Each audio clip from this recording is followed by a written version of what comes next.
तो क्या हो सकता है आपके साथ? कंपनी भी डूबेगा, आपका पैसा भी डूबेगा। लेकिन यही वो कंपनी होती है, यही वो शेयर होता है जहां पर हमें मल्टीबैगर रिटर्न मिलने का चांसेस रहता है। करोड़पति बनने वाला शेयर को कैसे ढूंढा जाता है ना, हम आज की इस वीडियो में उसी को सीखने वाले हैं। अब देखिए, शेयर मार्केट में मोटा मोटी देखा जाए तो 5 से 6 हज़ार कंपनीज लिस्टेड है। शेयर मार्केट में 5 से 6 हज़ार कंपनीज लिस्टेड है। अब ये 5-6 हज़ार कंपनीज में से कौन सा कंपनी के शेयर को खरीदे और कौन सा कंपनी के शेयर को ना खरीदे, पूरा दिमाग का चटनी हो जाता है, राइट। तो हम आज की इस वीडियो में सीखने वाले हैं कि कैसे ये 5-6 हज़ार कंपनीज में से ऐसा कौन सा शेयर हमें करोड़पति बना सकता है और कैसे उस शेयर को ढूंढा जाता है, उसी को सीखने वाले हैं। तो अपना जीवन से 10-15 मिनट निकाल कर इस वीडियो को जरूर देख लेना, बहुत काम दे सकता है ये वीडियो, राइट। चलिए सबसे पहला पॉइंट की बात करते हैं। 3 टाइप्स ऑफ शेयर, यानी कि शेयर मार्केट में देखा जाए तो 3 तरह का शेयर होता है। देखिए, हम इस वीडियो को ना एकदम स्टेप बाय स्टेप बनाने की कोशिश किए हैं, तो अगर आप शेयर मार्केट में नया भी हो ना, तो भी आपको समझने में काफ़ी ज़्यादा आसानी होगी, राइट। तो देखा जाए शेयर मार्केट में 3 तरह का शेयर होता है। सबसे पहला होता है लार्ज कैप शेयर, जो कि आपको पता ही होगा। उसके बाद होता है मिड कैप शेयर एंड तीसरा होता है स्मॉल कैप शेयर। अब सबसे पहले समझते हैं लार्ज कैप का मतलब क्या होता है। लार्ज कैप का मतलब ऐसा कंपनी, जो कंपनी बड़ी साइज की कंपनी हो। लार्ज कैप का मतलब ऐसा कंपनी जो कंपनी का मार्केट कैपिटल 20,000 करोड़ से ज़्यादा हो, वैसे कंपनी को बोला जाता है लार्ज कैप कंपनी या फिर लार्ज कैप शेयर। इतना बात समझ गए।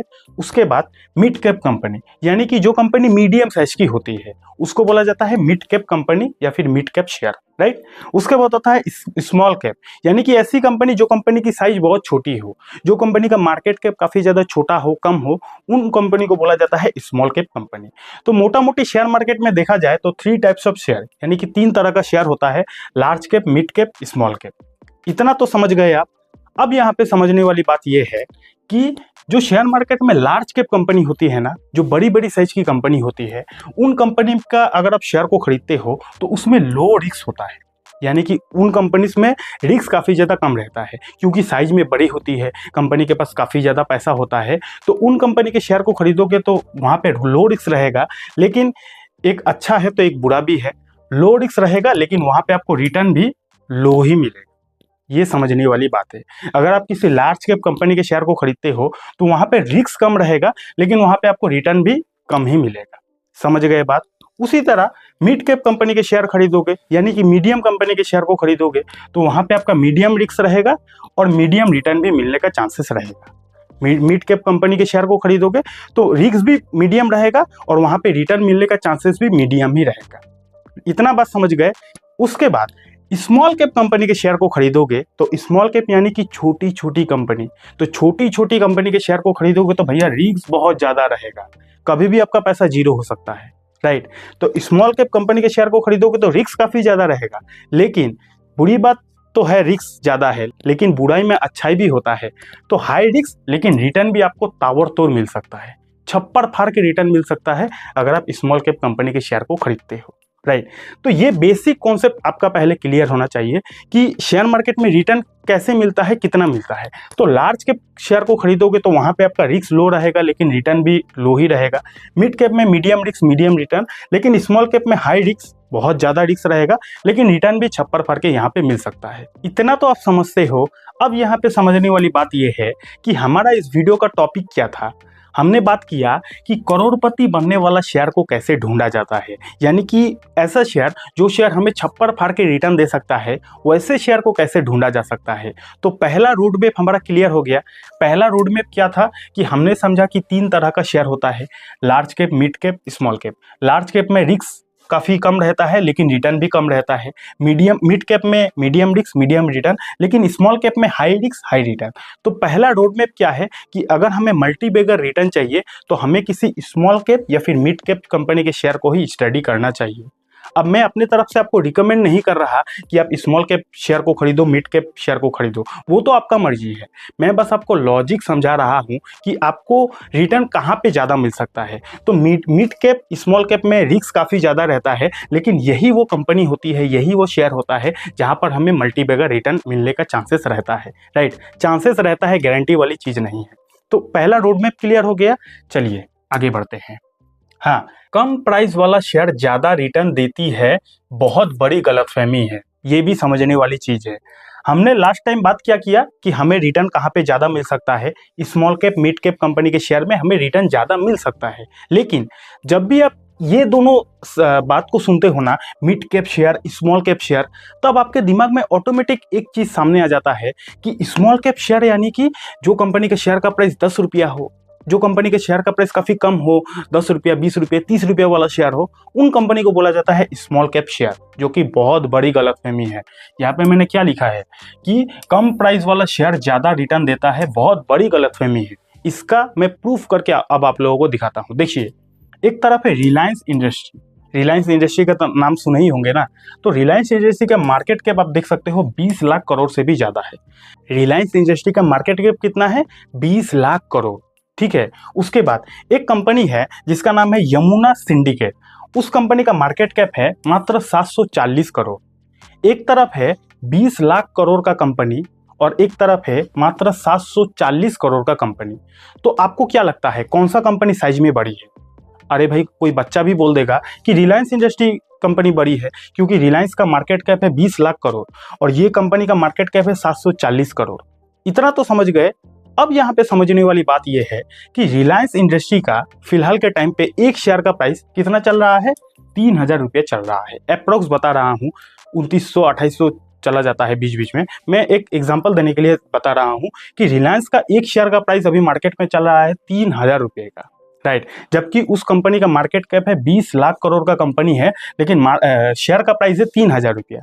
उसी तरह ये यमुना सिंडिकेट एक कंपनी है जिस कंपनी का मार्केट कैप है मात्र 740 करोड़ का, और उस कंपनी का फिलहाल एक शेयर का प्राइस कितना चल रहा है जानते हैं भैया? 24,000 रुपये। यकीन नहीं होता तो आप गूगल पे देख लेना।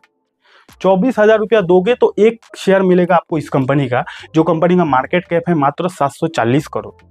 तो अब आप समझ गए कि कम प्राइस वाला शेयर ज्यादा रिटर्न देता है। बहुत बड़ी गलतफहमी है, बहुत बड़ी गलतफहमी है। आप सोच रहे हो कि 10 रुपया वाला शेयर को खरीद लूंगा तो मैं करोड़पति बन जाऊंगा, वहां पे बहुत ज्यादा रिटर्न मिलेगा। भैया गलतफहमी है, गलतफहमी है। इसी तरह एक एग्जांपल मैं आपको देना चाहूंगा। जब एमआरएफ का शेयर 20,000 का था ना, तब भी लोगों को लग रहा था कि एमआरएफ का शेयर 20,000 है, अब यहाँ से और क्या ग्रो करेगा। भैया 20 का 40,000 हो गया। जब 40,000 का शेयर हुआ तब लोगों को लग रहा था कि 40,000 का एक शेयर है, 40 का 80 थोड़ी होगा।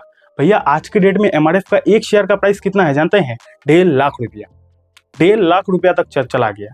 इसीलिए कंपनी का शेयर का प्राइस को देखकर आपको कभी भी डिसाइड नहीं करना चाहिए कि शेयर को खरीदना है या फिर नहीं खरीदना है।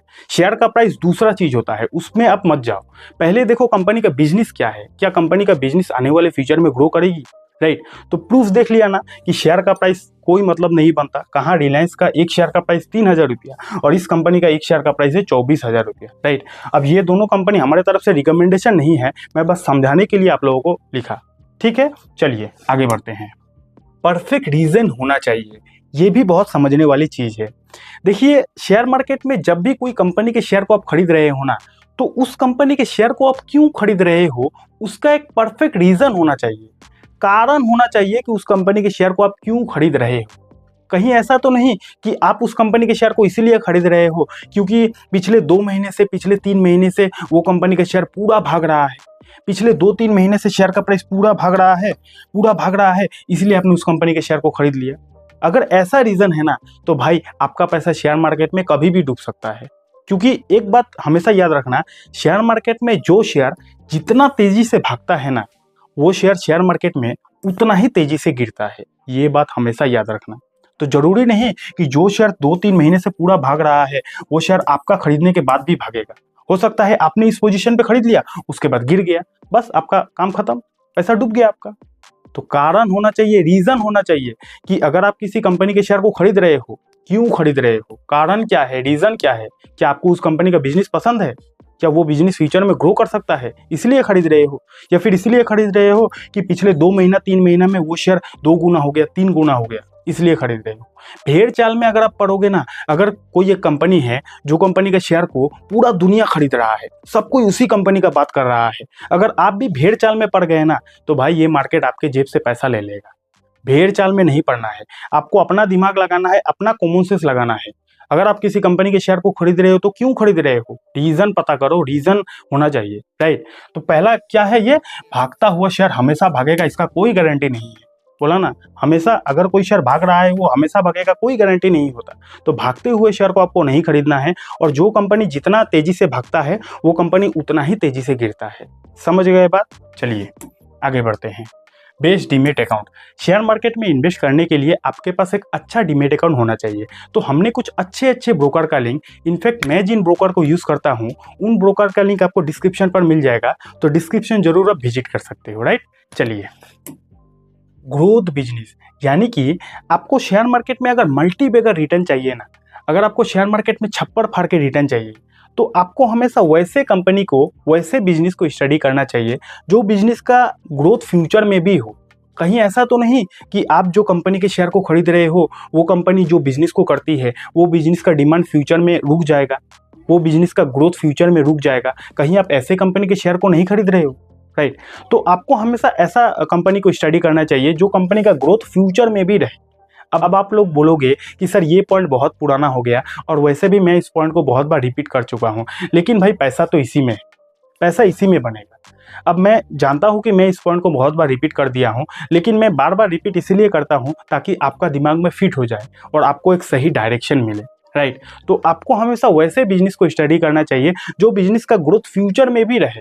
इसके लिए मैंने एक एग्जाम्पल भी लिखा है, यहाँ पे आप देख सकते हो कि प्लास्टिक मेकिंग कंपनी, यानी कि मान लीजिए कि अगर आप आज के समय में ऐसे कंपनी के शेयर को खरीदते हो जो कंपनी प्लास्टिक बनाती है, प्लास्टिक मेकिंग कंपनी, तो क्या लगता है आपको ऐसे कंपनी में मल्टीबैगर रिटर्न मिलेगा? हर एक देश का, आज के समय में हर एक देश का सरकार ये चाहती है कि प्लास्टिक को किसी भी तरह बैन किया जाए। तो जब पूरा दुनिया ये चाहती है कि प्लास्टिक को बैन किया जाए, और ऐसे कंडीशन में आप किसी प्लास्टिक बनाने वाली कंपनी के शेयर को खरीदोगे, तो क्या हो सकता है आपके साथ? कंपनी भी डूबेगा, आपका पैसा भी डूबेगा, राइट। तो इसीलिए मैंने इस पॉइंट को लिखा कि ग्रोथ बिजनेस, आपको देखना है जो कंपनी के शेयर को आप खरीद रहे हो, वो कंपनी जो बिजनेस कर रही है, क्या वो बिजनेस का ग्रोथ फ्यूचर में भी रहेगा, या फिर वो बिजनेस का डिमांड फ्यूचर में ग्रोथ खत्म हो जाएगा। अब 100% आप सही नहीं जा सकते, कोई भी 100% सही नहीं जा सकता, क्योंकि फ्यूचर किसी को पता नहीं है, लेकिन अनुमान तो आप लगा सकते हो ना। आपको अनुमान लगाना है कि फ्यूचर में वो बिजनेस का ग्रोथ रहेगा या फिर ग्रोथ खत्म हो जाएगा। समझ गए बात? चलिए आगे बढ़ते हैं। और अब तक वीडियो कैसा लग रहा है नीचे एक प्यारा सा कमेंट करके मुझे बता देना, राइट। तो अगला पॉइंट है, एक ही ग्रुप में सारा पैसा ना डालें। बहुत समझने वाली बात है। हमारा इंडियन शेयर मार्केट में ना काफ़ी सारा ग्रुप है, और हर एक ग्रुप का अलग अलग कंपनी शेयर मार्केट में लिस्टेड है। जैसे फॉर एन एग्जांपल कि टाटा ग्रुप है, तो टाटा ग्रुप का हमारे इंडियन शेयर मार्केट में कितना कंपनी है? टाटा स्टील है, टाटा पावर है, टाटा मोटर है, टाटा टेक्नोलॉजी है, काफ़ी सारा कंपनी है टाटा ग्रुप का। उसी तरह अदानी का आप देखोगे तो अदानी ग्रीन है, अदानी एंटरप्राइज है, अदानी एनर्जी सोल्यूशन है। तो अदानी का भी काफ़ी सारा शेयर मार्केट में कंपनी लिस्टेड है। उसी तरह JSW ग्रुप है, JSW energy, JSW infrastructure, JSW steel, right. तो कुल मिलाकर बात यह है कि आपको कभी भी शेयर मार्केट में एक ही ग्रुप के शेयर में सारा पैसा इन्वेस्ट नहीं करना चाहिए। अब ये मेरे तरफ से कोई रिकमेंडेशन नहीं है, पैसा इन्वेस्ट करना ना करना वो तो आपके ऊपर है। मैं आपको रीज़न बता रहा हूँ कि मैं ऐसा क्यों बोल रहा हूँ कि सारा पैसा एक ही ग्रुप में आपको पैसा नहीं लगाना चाहिए। रीज़न जानना चाहोगे? देखो, मान लेते हैं ये तीनों को आप भूल जाओ, ये तीनों को आप भूल जाओ। मान लेते हैं शेयर मार्केट में एक ABC ग्रुप है, राइट। अब इस ABC ग्रुप का मान लेते हैं काफ़ी सारा कंपनी है, 1 2 काफ़ी सारा इस तरीके से कंपनी है, ठीक है। इस ABC ग्रुप का काफ़ी सारा शेयर मार्केट में कंपनी लिस्टेड है। तो आप अगर इस ABC ग्रुप का सारा कंपनी के शेयर को खरीद लेते हो, अपना पूरा पैसा इसी ग्रुप के कंपनी के शेयर में लगा देते हो, राइट। उसके बाद मान लेते हैं कि इस ABC ग्रुप का जो ओनर है, जो मेन मालिक है, उसका डेथ हो जाता है, या फिर कुछ भी उसके साथ गलत हो गया।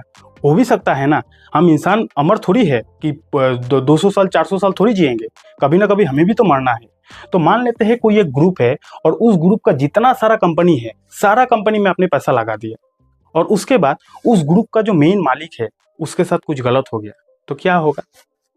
दिमाग लगाओ, क्या होगा? आपने तो सारा पैसा उसी ग्रुप में लगा दिया है और उस ग्रुप का मालिक का ही देहांत हो गया।